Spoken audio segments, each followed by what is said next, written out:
Hey, everybody. Thanks for coming to the March version of the principles of the 12 steps. And the principle today is action.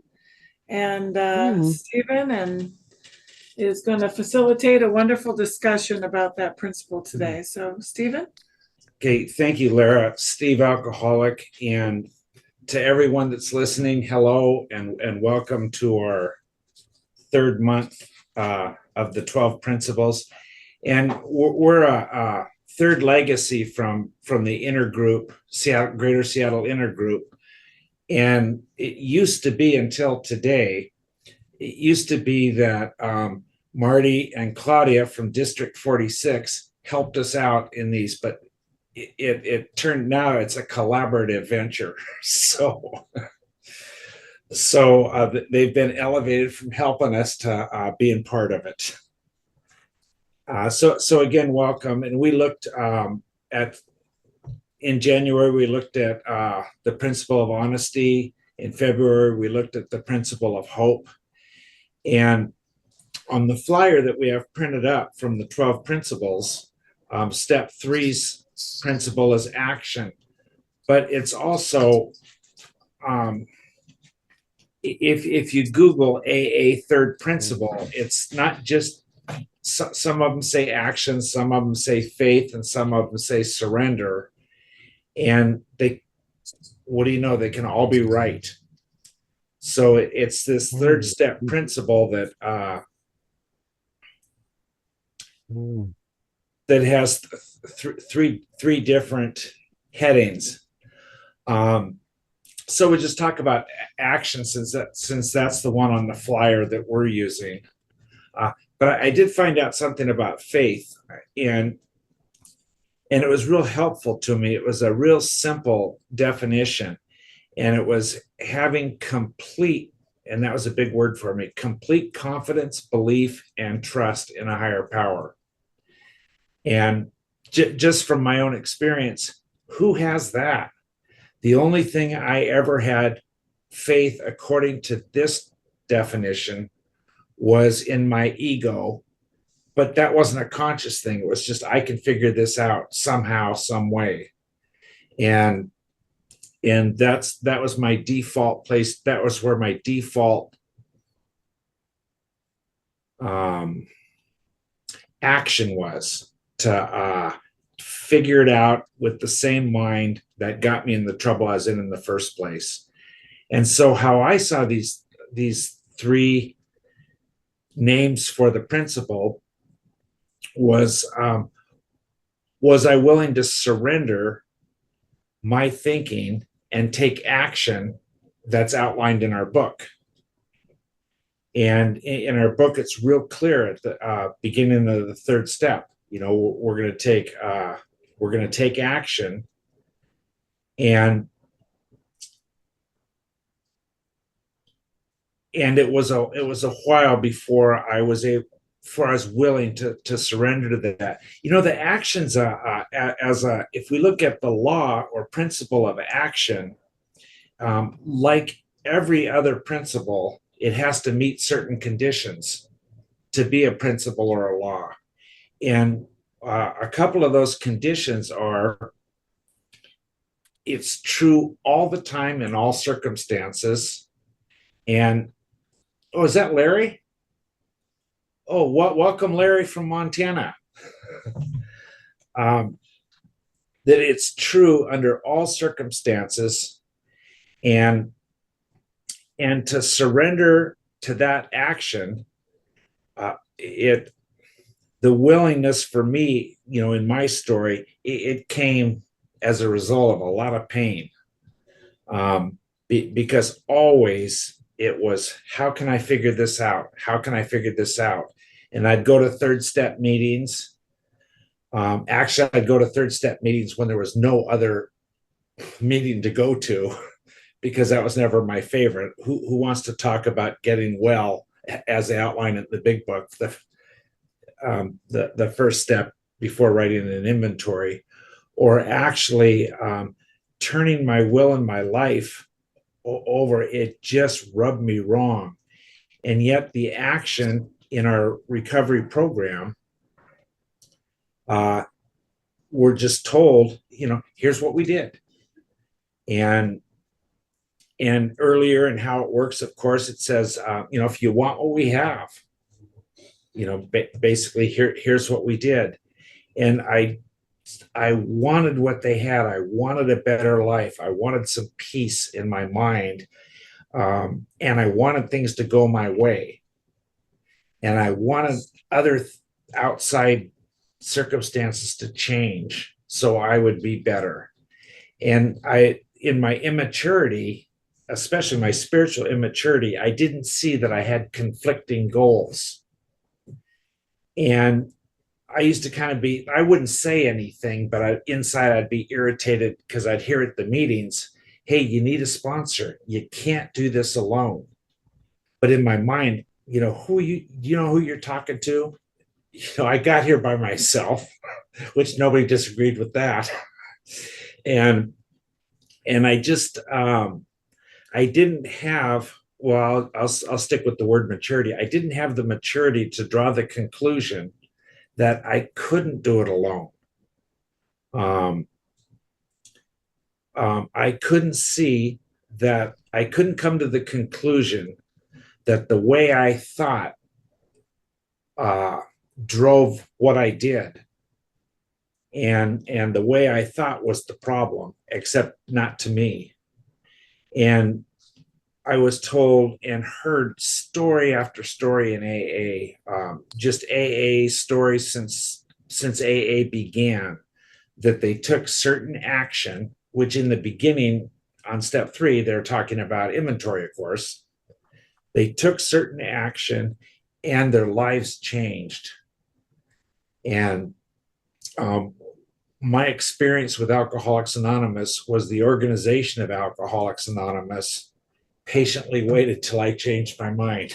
They didn't change Alcoholics Anonymous for me.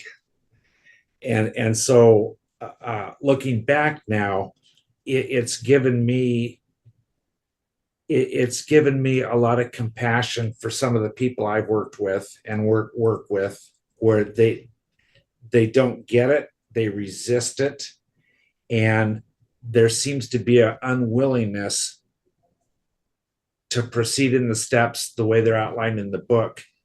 And that was my experience too. So I found it, in looking back, very helpful, especially when I have thoughts of how can you be so stupid? Just do what it says. Oh, by the way, those are thoughts that are most of the time just left in my head.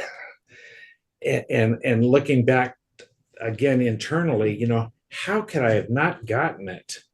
But I didn't. That's just my story. I just had the thought of turning my will and my life over until I saw it was a good thing. And since the days that I'm talking about now, which were a long time ago, I've had so many experiences with following a decision that meaning me and my ego, I'm not going to figure this out. I'm willing to be guided. And again, in Alcoholics Anonymous, the promise is always, if we're willing to be guided, the guidance will come. And I found that to be true too. And now where I am on the path, I feel is I just want to do that more and more and more. Because I certainly am not immune from the ego thoughts telling me that, hey, Steve, what we talked about this morning in our meeting, half measures.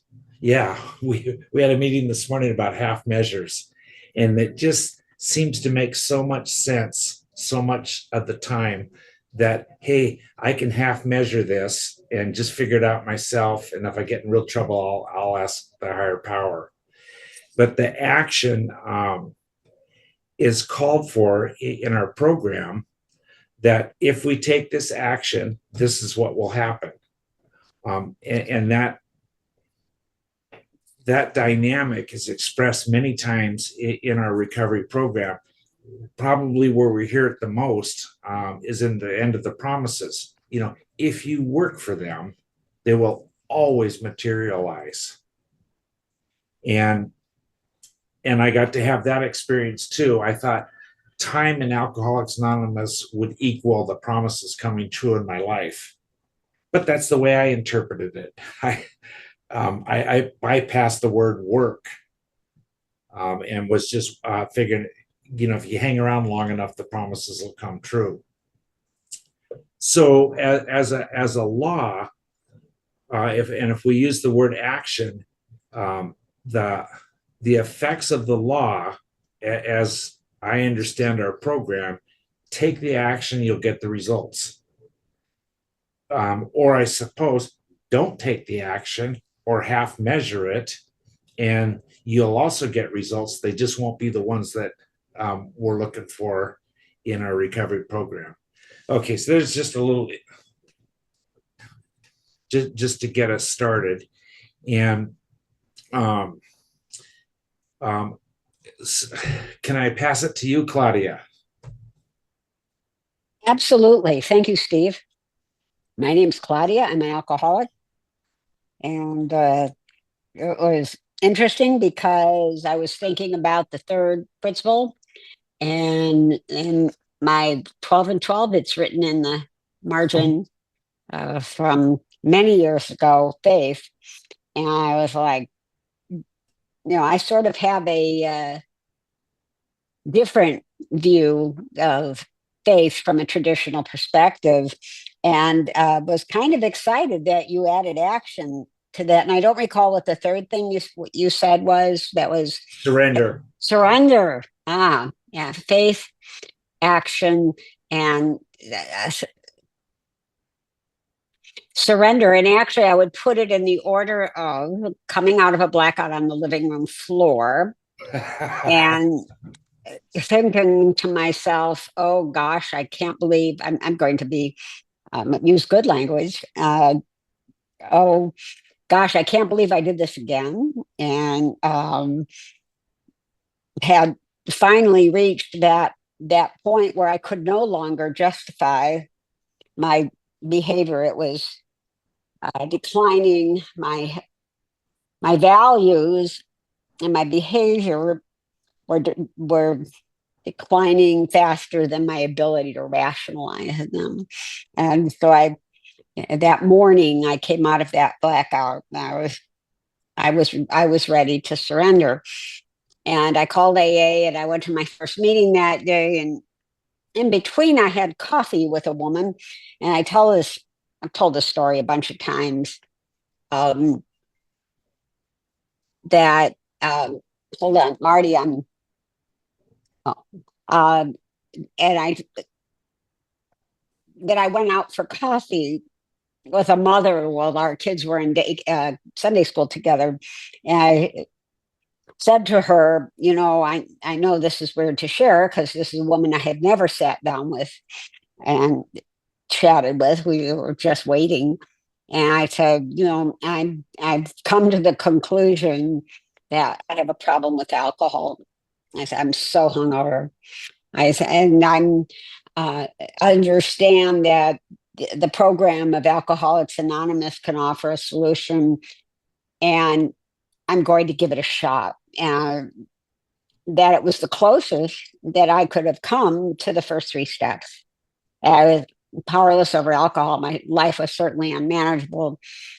I came to believe that there was this power, this Alcoholics Anonymous, that could restore me to sanity. And I had no problem with the concept of the fact that I was insane, and that I was willing to give it a shot, that I was willing to turn my will and my life over to this entity that I knew absolutely nothing about. I knew about AA from the perspective of television, or a drug addict friend who was still drinking and going to AA meetings and would share that with me. And I went to my first meeting, and so that was the surrender. And somehow I developed this faith early on that if I did what the people around me were doing,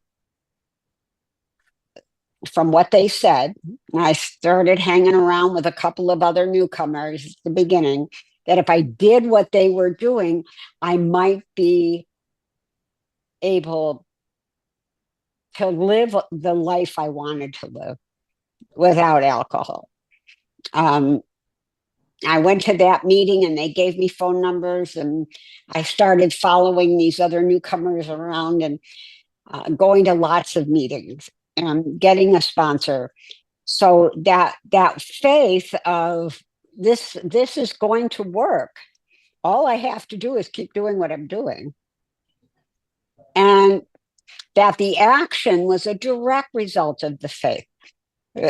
That we read the big book and we read the 12 and 12 and so these are the things we do, and those were the things I did. It was not necessarily a religious faith. It wasn't something leading me to do these things that I didn't understand. I understood that there were a group of people that had what I wanted. They spoke about changes in their life that I really wanted to see in my life. And, it was like going to speaker meetings. It was getting a sponsor and reading the literature and starting to work the steps and taking on service commitments. At 3 months, making coffee. At 6 months, becoming a secretary of a different meeting or treasurer, and days became weeks, became months, became years. And it continued on that trajectory of that initial surrender and that faith that I can't do this by myself.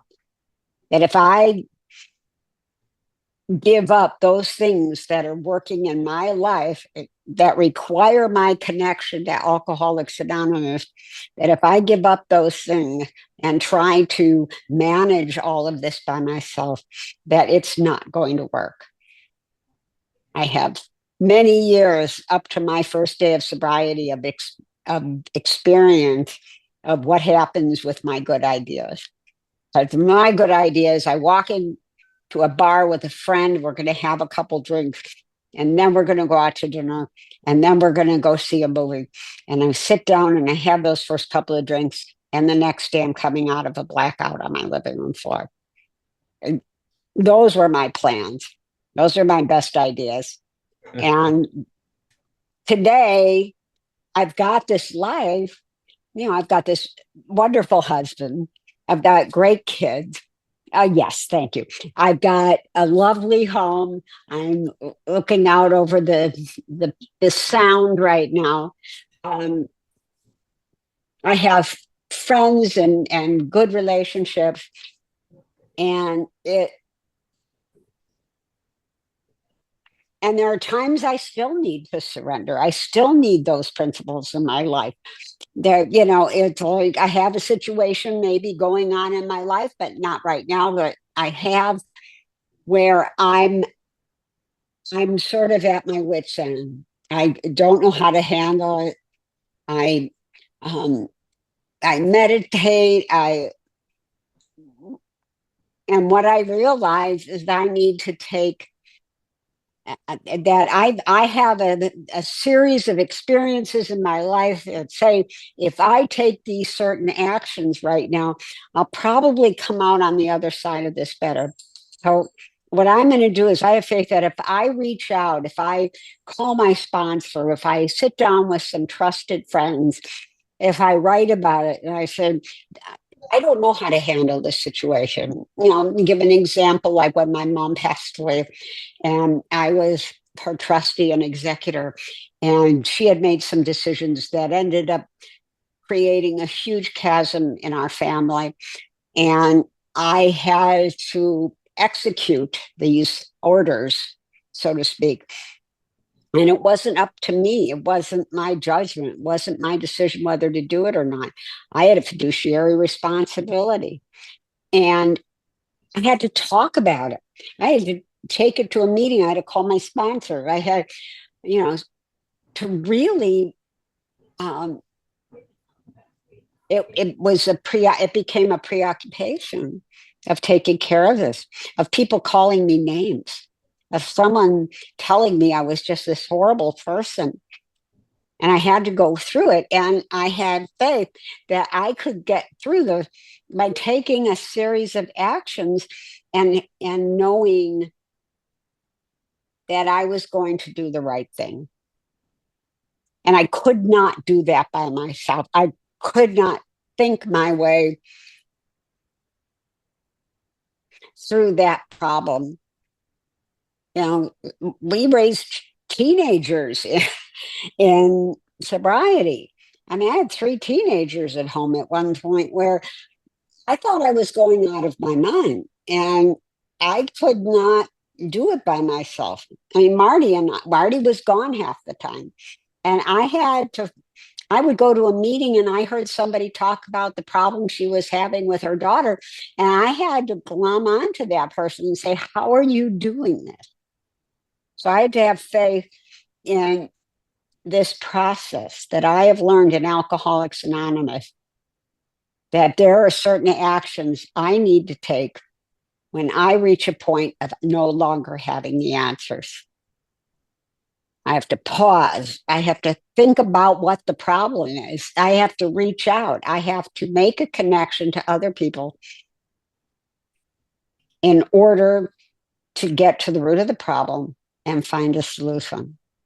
And it works. I have absolute faith in that process. That if I listen, I hear that there is somebody out there in AA, in a meeting, in my life, who has gone through something I'm going through.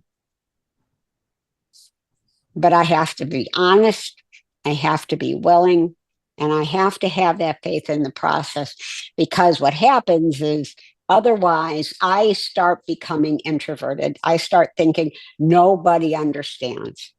I have to do this by myself. I'm embarrassed. I'm embarrassed to tell you that I'm going through something that I'm assuming you would be able to go through easily, but I am struggling with it.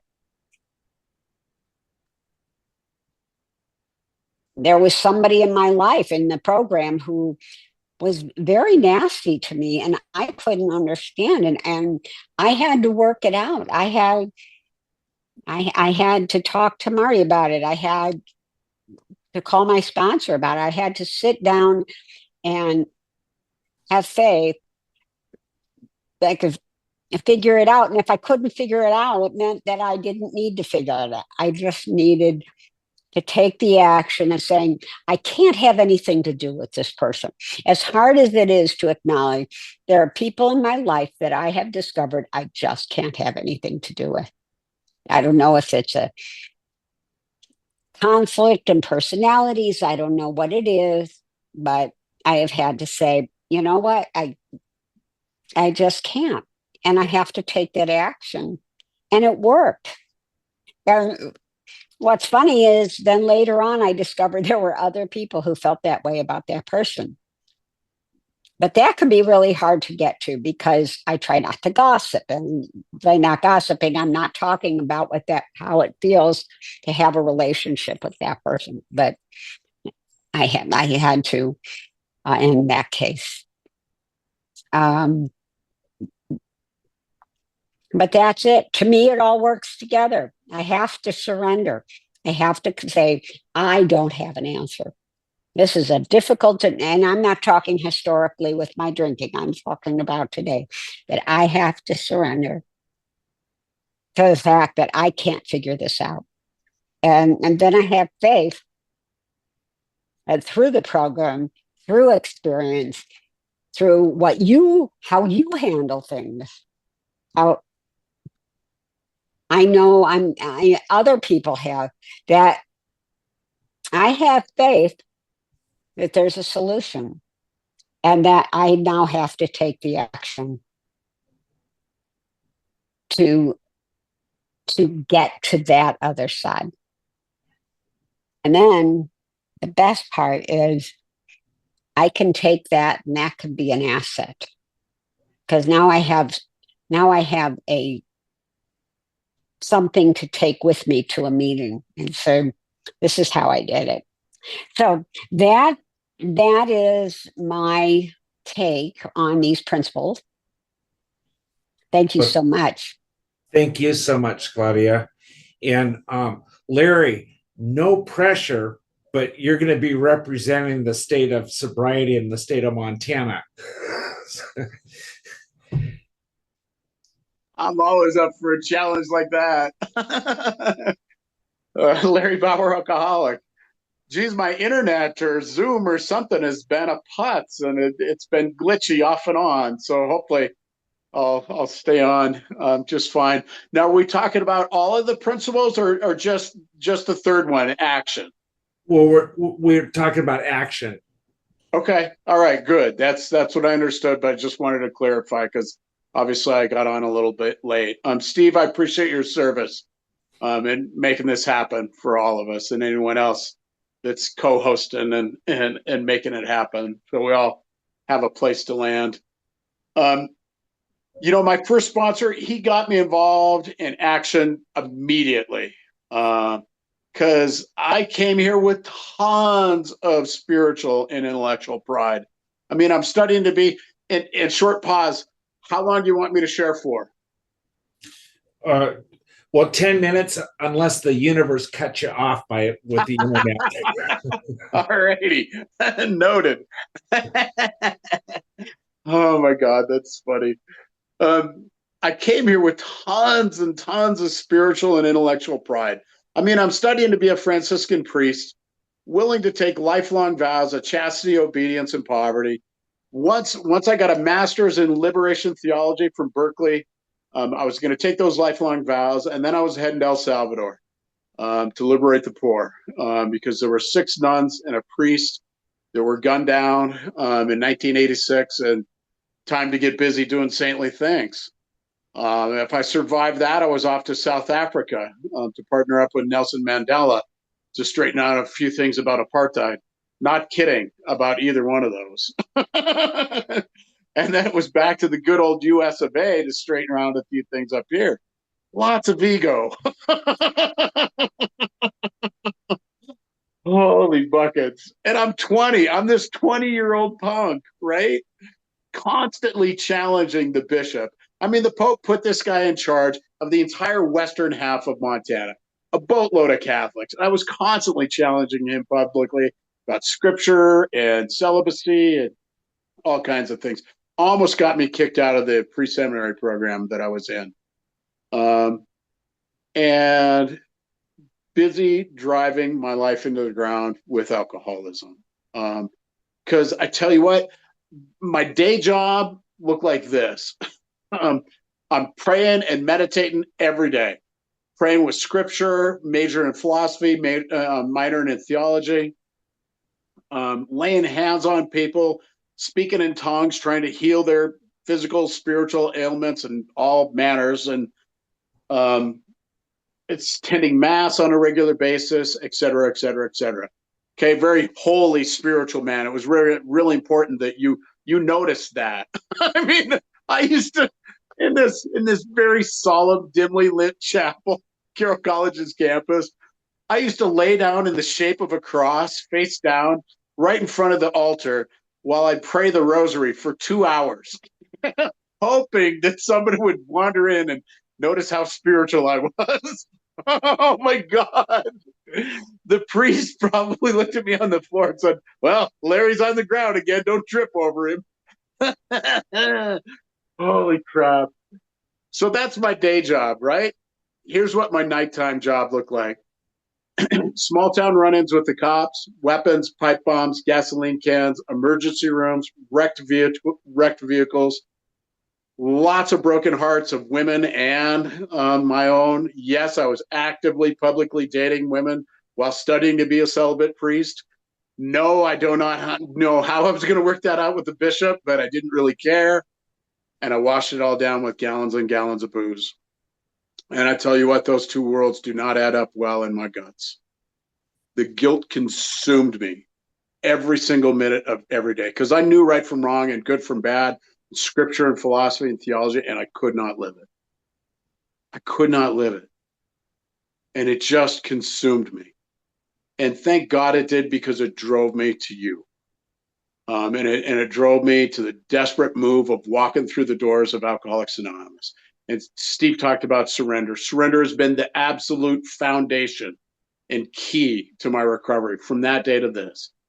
That was a huge surrender. And then getting a sponsor, a huge surrender again. Because this dude, he was a tyrant, big book, meeting, sponsor. And he was ranting and raving. And oh my God, just shut the hell up and have a drink. But I surrendered to him because he seemed to be the sponsor of this deal. And he got me involved in service immediately. Told me, to get busy emptying ashtrays because the meetings, back in the day, all of them were smoking. So there was boatloads of ashtrays with boatloads of cigarette butts. And being a very symbolic spiritual thinker, I thought he meant the ashtrays of my heart. Like it was some kind of spiritual cleansing. And then I saw you literally dumping your ash cans into the garbage cans. And I thought, seriously, really?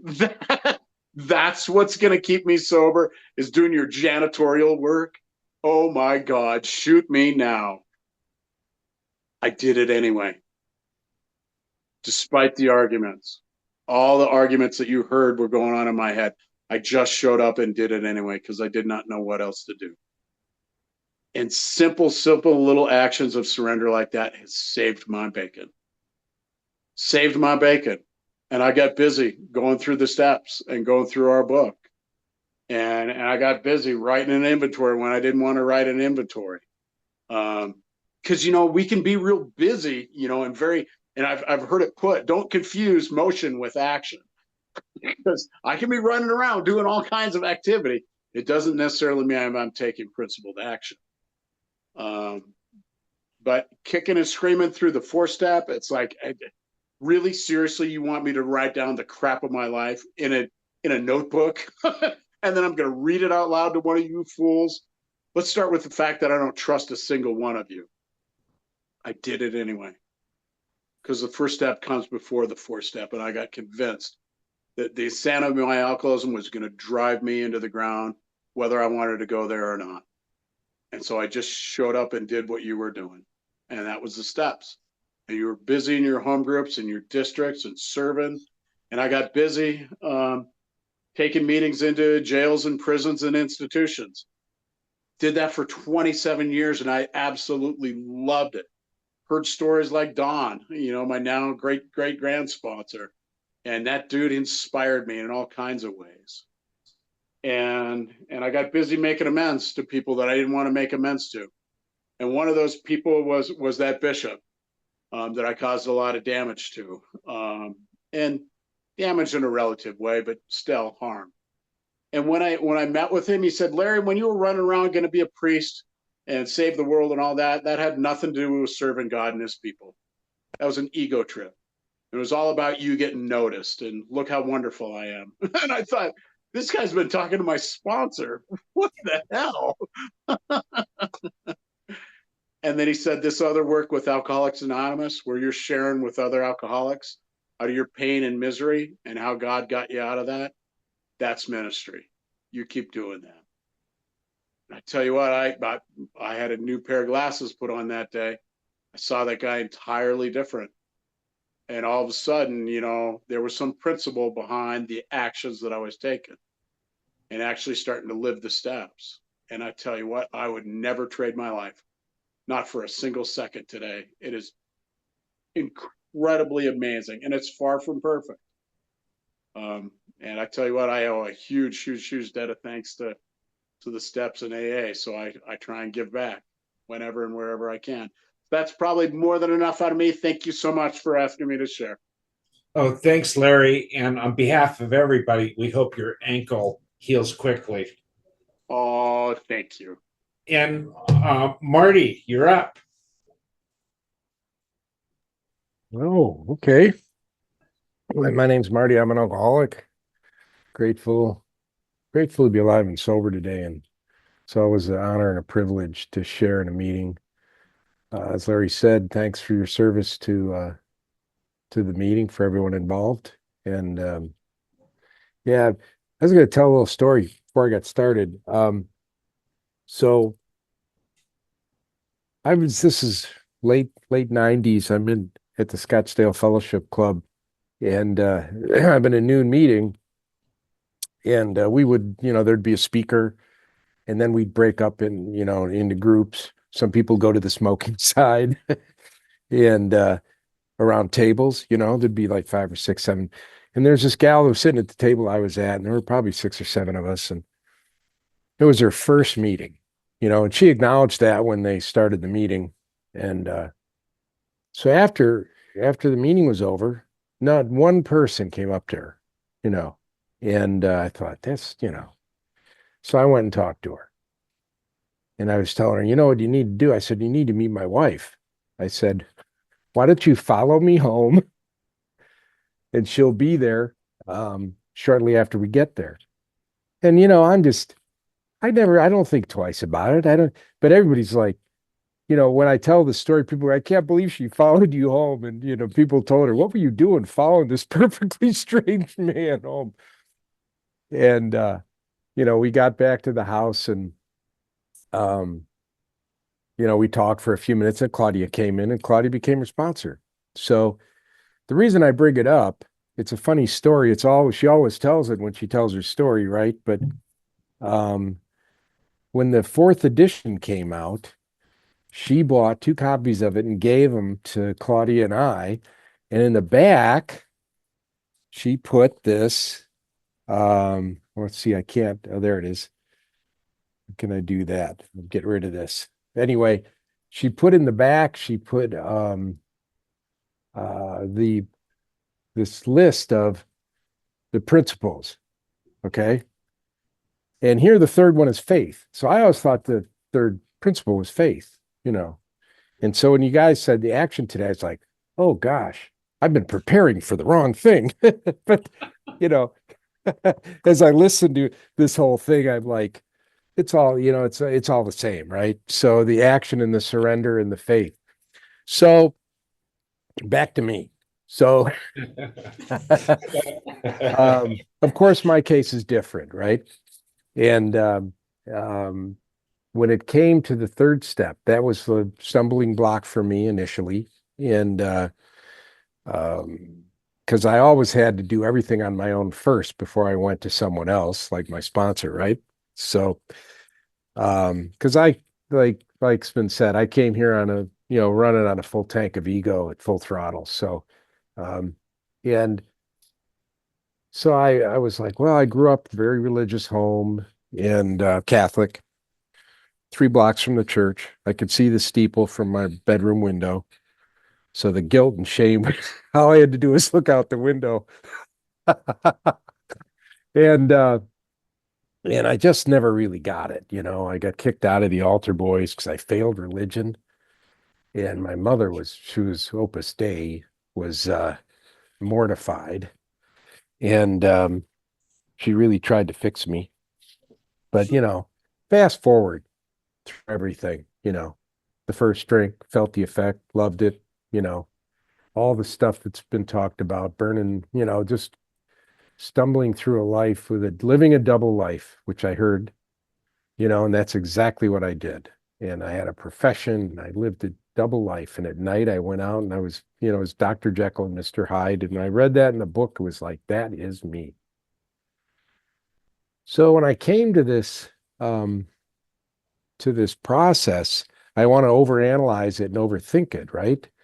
And as I look back years later, and what I've learned from all you in recovery, Claudia just distracted me with a message. Okay, where was I? What I learned from all you was that I can't forget now. I completely lost my train of thought. Give me a moment to Shit.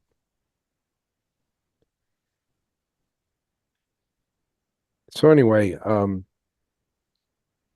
so I got to this, okay. So what I learned was that actually very early I worked through these 3 steps before, I really realized it. Number one is and of course, some of you know my story. I'd gotten introduced to AA by a friend, stayed sober for 30 days on Marty's program, which didn't work. Picked up a drink, spent 2.5 months researching a lower bottom, and which was sufficient enough for me to walk back through the doors, right?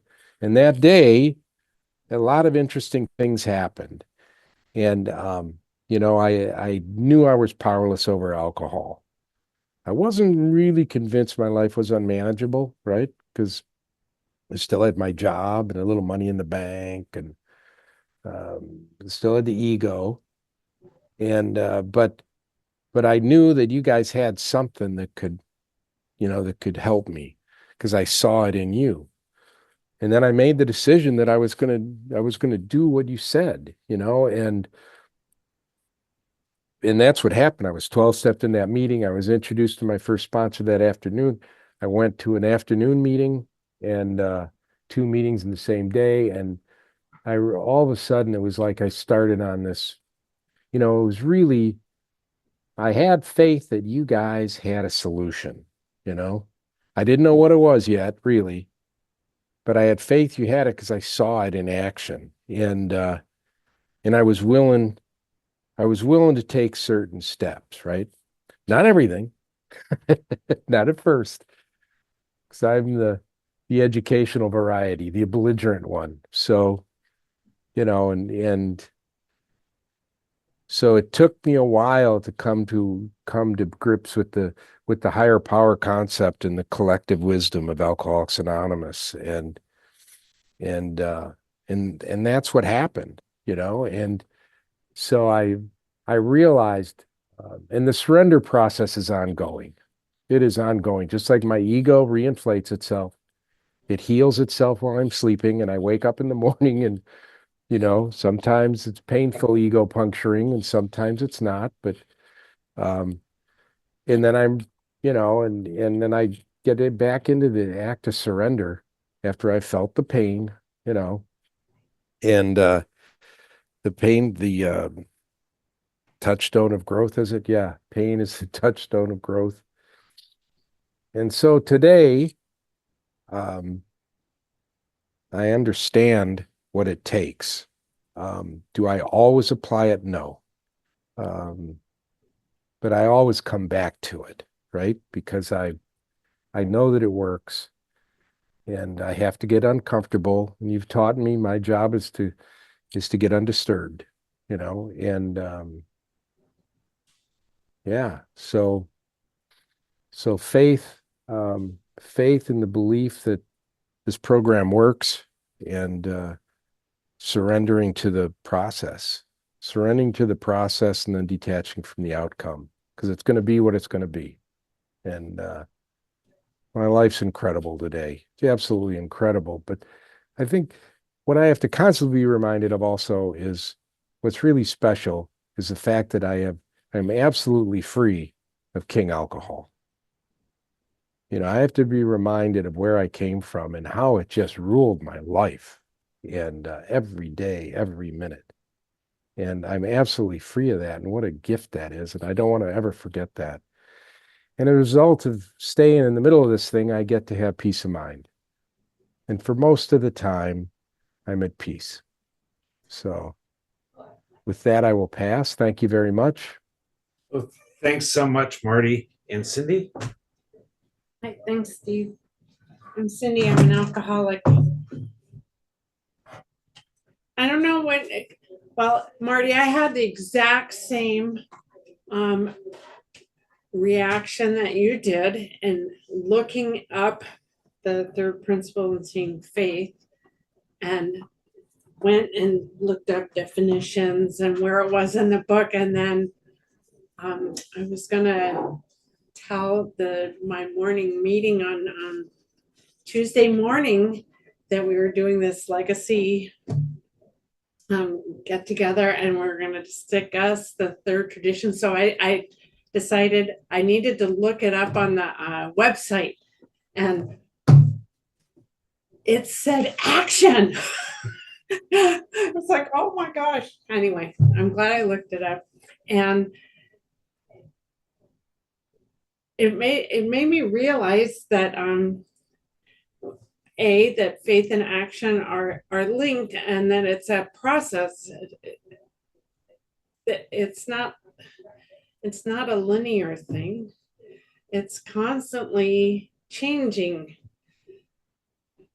because my faith used to be in that I can overcome anything if I work hard and pull myself up by my bootstraps, that I could do anything I wanted.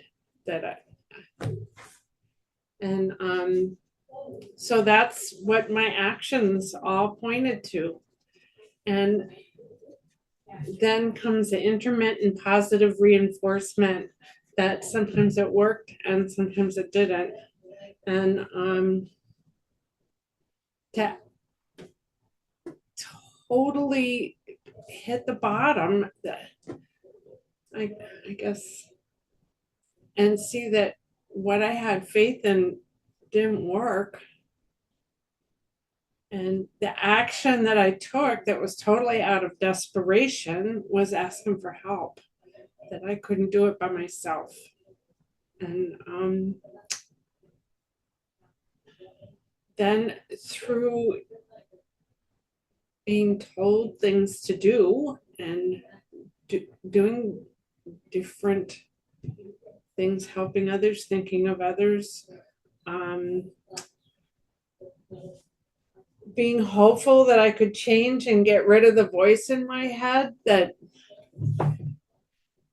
was so painful.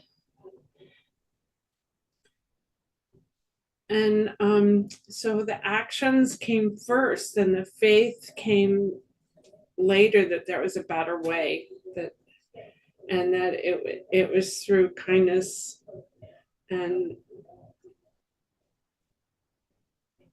others that I would gain a better life. And a lot of the actions, I was thinking about one action specifically, the action of just showing up. And you never know what's going to happen if you just show up. And I showed up at one gratitude dinner this fall, thinking that I was going to help in the kitchen and just do my little thing. And there was Nancy and Steve with eyes about this big and these bags of food that we had to reconstitute and cook in a half an hour. And I thought, we're going to starve. And you know what? Miracle of miracles. It was like the bread and fishes story all over again. It felt so good. There were tons of food, and our food was ready. And at one point at the end of all this, after measuring water in little like soup cups to reconstitute gallons of stuff, was that I heard the joy in the rest of the room of 200 people. People were laughing, they were having fun. And that's what happens when you show up with doing the action of showing up. Amazing things can happen. And that's about all I can do, is just show up. Open mind, realize that this part of the world is only that much, and that unlimited expansion is all around. There you go. Thank you, Cindy. And Nancy, speaking of showing up, thank you for showing up one more time. Oh, thank you. I'm Nancy, alcoholic, and thank you for a great discussion. I've loved what I've heard, and I too was like, what is this third principle? Hey, Lara.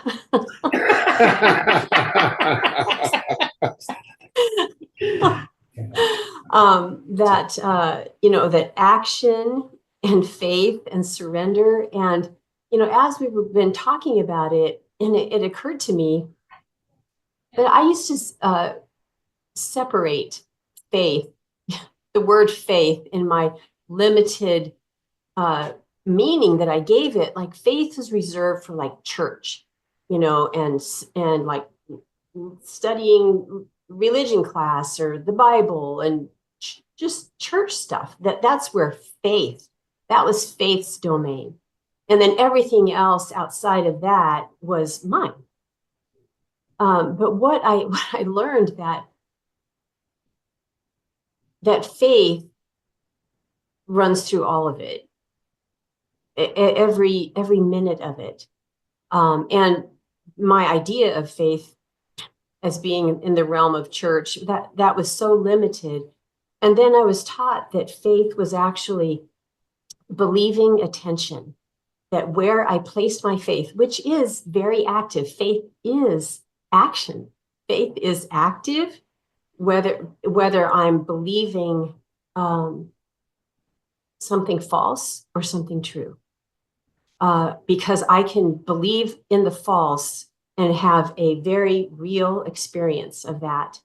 And I think that it's just being done to me, right? It's all coming from the outside. I was treated unfairly. I am a victim. And when my believing attention goes there, I have a very visceral and seemingly real experience of that very thing.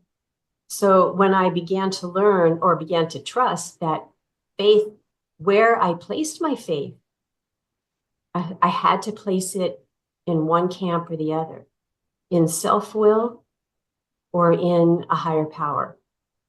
And that was my choice. And neither placement made me guilty or bad or unworthy, even though that took me a very long time to learn as well. But the idea of, so Claudia and Marty, you both talked about like having faith in this process. And that to me, that is something worth putting my faith in, especially during those times when it seems to be, everything seems to be going wrong. Or I should say, not the way I want it to go, which I translate as going wrong. And Cindy and I have a practice that we found very helpful when we're going through something on the outside that feels like, no, I don't want it this way. It should be another way. And I'm having a lot of upset feelings, and my mind could be just churning. But this idea of being on a bridge in a storm, that I can be on a bridge and I can feel the solidity of being on a bridge, even though the storm is raging, but to put my faith in the bridge rather than the passing storm. That was helped me have a shift in my mind of how I viewed the certain vicissitudes of life, as our book talks about, the changes in life that are bound to come. And they can happen, at any moment of any given day. And it doesn't have to even be a big thing. It can be just something that happens that I have a fearful, guilty, unworthy, angry reaction to. And so in that way, I can always see where I've placed my faith and where I could, if I so choose, decide that I don't know, that I want to place my faith in the truth. And the truth is contained, I believe, in our process. you know, this idea of whenever there's something in my mind that I think shouldn't be this way, that there's a problem in my mind, no matter what the circumstance. And that just to place my faith in that, so I can ask for another way to experience this, to see this, in order for me to grow, to actually to be free. Like, I love what you said, Marty, about, you know, the one thing and as do we all in this room, hopefully today, that we are free from alcohol today. And the rest of this journey, it becoming, you know, free from the bondage of self, freedom from the rest. And I also loved what you said, no matter what happens, I always come back to it. And that is because we have this knowledge within us. We have this idea, we have this homing device that got us to AA, and with our willingness and desire for sobriety and sanity, we keep coming back to it. It reminds us, it taps us on the shoulder all the time. So that's enough for me, and thank you. Thanks, Nancy. And Lara was able to make it back from running the busy intergroup office out there. We got a couple minutes. All right. My name is Lara. I'm an alcoholic. Sorry. I really like the idea of action. Faith just seems so sort of abstract and unattainable to me when I first got sober, that action made a whole bunch more sense. And that's something I could do. Faith seemed like something I wasn't able to obtain or sustain. And so I love that faith and action are interconnected in this way. Faith without works is dead. I'm sure that's been said here already. But what I really like is that this is the first action step, in that the first two steps are contemplative in nature, and this is the first step where there's any action required, at least as it's outlined in the Big Book.